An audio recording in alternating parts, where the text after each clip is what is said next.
ബജ്രംഗ് ദൾ നേതാവ് സുഹാസ് ഷെട്ടിയുടെ കൊലപാതകവുമായി ബന്ധപ്പെട്ട് പ്രതികൾക്കായി അന്വേഷണം ഊർജിതമാണ്. സംഭവത്തിൽ കൂടുതൽ രാഷ്ട്രീയ ആക്രമണങ്ങൾ ഉണ്ടാവാൻ സാധ്യതയുണ്ടെന്നാണ് ഇന്റലിജൻസ് റിപ്പോർട്ട്. തുടർച്ചയായി 2 കൊലപാതകങ്ങൾ ഉൾപ്പെടെ കൊലപാതകങ്ങളുടെ പശ്ചാത്തലത്തിൽ സംഘർഷാവസ്ഥ നിലനിൽക്കുന്ന മംഗളൂരുവിൽ അതീവ ജാഗ്രത തുടരുകയാണ്. സമൂഹ മാധ്യമങ്ങളിൽ മതസ്പർദ്ധ ഉണ്ടാക്കുന്ന രീതിയിൽ പ്രചാരണം നടത്തിയതിന് വിവിധ പോലീസ് സ്റ്റേഷനുകളിലായി 20-ലധികം കേസുകളാണ് ഇതുവരെ രജിസ്റ്റർ ചെയ്തിരിക്കുന്നത്.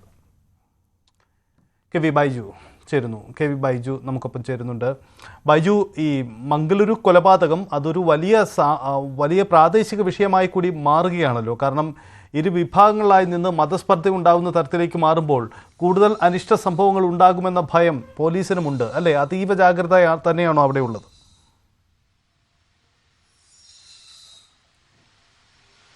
സൈദ്, തീർച്ചയായും പോലീസ് ഇപ്പോൾ ഒരു മുന്നറിയിപ്പ് പുറത്തുവിട്ടിട്ടുണ്ട്. അതായത് രാത്രി കാലങ്ങളിലുള്ള ഈ ജോലിയൊക്കെ കഴിഞ്ഞു പോകുന്നവർ, അത് വലിയ മുന്നറിയിപ്പാണ് അവർക്ക് നൽകിയിരിക്കുന്നത്. തനിച്ച് പോകരുതെന്ന ഒരു നിർദ്ദേശം നൽകിയിട്ടുണ്ട്. പ്രത്യേകിച്ച് സംഘർഷബാധിത പ്രദേശങ്ങളുണ്ട്, സെൻസേഷണൽ ഏരിയ ഒരുപാടുണ്ട് മംഗലാപുരത്ത്. അത്തരം പ്രദേശങ്ങളിൽ തനിച്ച് ഉള്ള ഇത്തരത്തിലുള്ള യാത്ര ഒഴിവാക്കണമെന്നൊരു മുന്നറിയിപ്പ് ഇപ്പോൾ പോലീസ് നൽകിയിട്ടുണ്ട്. ഏതായാലും സുഹാസ് ഷെട്ടി കൊലപാതകവുമായി ബന്ധപ്പെട്ട് മുഴുവൻ പ്രതികളെയും, അതായത് 6 പേരാണ് ഈ കൃത്യത്തിൽ ഏർപ്പെട്ടത്, ഈ മുഴുവൻ പ്രതികളെയും തിരിച്ചറിഞ്ഞതായി പോലീസ് ഇപ്പോൾ വ്യക്തമാക്കുന്നുണ്ട്. ഇതുവരെ ഇവരെ പിടികൂടാൻ കഴിഞ്ഞിട്ടില്ല. നിരവധി പേർ കസ്റ്റഡിയിലുണ്ട്. നമുക്ക് ലഭിച്ച വിവരമനുസരിച്ച് 7ഓളം പേർ ഇപ്പോൾ കസ്റ്റഡിയിലുണ്ട്. ഇവരെ ചോദ്യം ചെയ്തു വരികയാണ്. ഈ കൊലപാതകത്തിന് ഉപയോഗിച്ച ആയുധം, ഒരു കത്തി, ചോരപുരണ്ട കത്തി, അത് പോലീസ് കണ്ടെടുത്തിട്ടുണ്ട്. മാത്രമല്ല ഈ സംഘം സഞ്ചരിച്ച ഒരു വാഹനം, അതും കസ്റ്റഡിയിൽ എടുത്തിട്ടുണ്ട്. എന്തായാലും മംഗളൂരുവിൽ ഇപ്പോഴും സംഘർഷത്തിന് ഒരു അയവുമില്ല. ഏത് സമയത്തും ഇത്തരത്തിലുള്ള ഒരു അക്രമം ഉണ്ടാകുമെന്ന ഒരു ഇന്റലിജൻസ് റിപ്പോർട്ടുണ്ട്. അതുകൊണ്ട് പോലീസ് വലിയ ജാഗ്രത ഈ പ്രദേശങ്ങളിൽ തുടരുന്നുണ്ട്. ഏതായാലും ഇതൊരു ആസൂത്രിത കൊലപാതകമെന്നാണ് പോലീസ് പറയുന്നത്.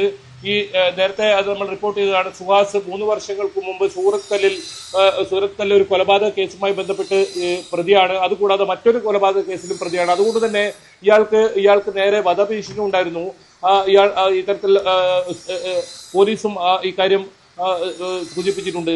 പക്ഷേ ആ ഒരു കൊലപാതകവുമായി ബന്ധപ്പെട്ട പകവീട്ടിലാണെങ്കിലും കഴിഞ്ഞ ഞായറാഴ്ച മലയാളിയായ അഷ്റഫ് കൊല്ലപ്പെട്ട ആ സമയം തെരഞ്ഞെടുത്തതാണ് പോലീസ് ഇപ്പോൾ വലിയ തോതിലുള്ള ആശങ്ക ഉയർത്തുന്നത്. അതായത് സജിത് സൂചിപ്പിച്ചതുപോലെ തന്നെ 2 വിഭാഗങ്ങൾ തമ്മിലുള്ള ഒരു സംഘർഷമായി മംഗളൂരുവിൽ ഇത് മാറിയിരിക്കുന്നു. നേരത്തെയും ഇത്തരത്തിൽ നിരവധി സംഘർഷങ്ങൾ മംഗളൂരുവിൽ ഉണ്ടായിരുന്നു. പക്ഷെ ഒരു ഇടവേളയ്ക്ക് ശേഷമാണ് വീണ്ടും ഇത്തരത്തിൽ 2 സമുദായങ്ങൾ തമ്മിലുള്ള ഒരു പ്രശ്നമായി ഇതിപ്പോൾ മാറുന്നത്. ഏതായാലും വലിയ ജാഗ്രതാ മുന്നറിയിപ്പ് തന്നെയാണ് പോലീസ് നൽകുന്നത്.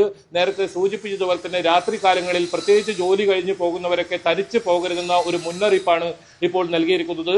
5 SP-മാർക്കാണ് ഇപ്പോൾ മംഗളൂരുവിൽ മാത്രം ചുമതല നൽകിയിരിക്കുന്നത്. 1000-ഓളം പോലീസിനെ വിന്യസിച്ചിട്ടുണ്ട്. കൂടാതെ സായുധ പോലീസിനെ വിന്യസിച്ചിട്ടുണ്ട്.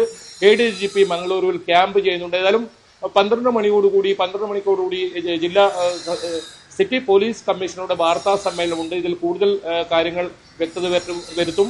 എന്തായാലും പ്രതികളെ ഇതുവരെ പിടികൂടിയിട്ടില്ല. അഷ്റഫിന്റെ കൊലപാതകവുമായി ബന്ധപ്പെട്ട് 21 പേരെയാണ് ഇപ്പോൾ അറസ്റ്റ് ചെയ്തിട്ടുള്ളത്. ഈ കേസിലും 10ഓളം പ്രതികളെ ഇനി പിടികൂടാനുണ്ട്. സൈറ്റ് ബൈജു സൂചിപ്പിച്ചതുപോലെയാണ് സാഹചര്യം. ആൾക്കൂട്ട കൊലപാതകത്തിന്റെ മറുപടിയാണോ ബജ്രംഗ് ദൾ നേതാവിന്റെ കൊലപാതകം എന്ന ചോദ്യമാണ് ഉയരുന്നത്. ഇരു സമുദായ വിഭാഗങ്ങളും സംഘടിച്ച് വലിയ പ്രക്ഷോഭ രംഗങ്ങൾക്ക് ഇടവയ്ക്കാൻ സാധ്യതയുണ്ട്. പോലീസ് അതീവ ജാഗ്രത പുലർത്തുന്നുണ്ട്. മംഗളൂരു മേഖലയിൽ ജാഗ്രതാ നിർദ്ദേശം അതിശക്തമാണ്.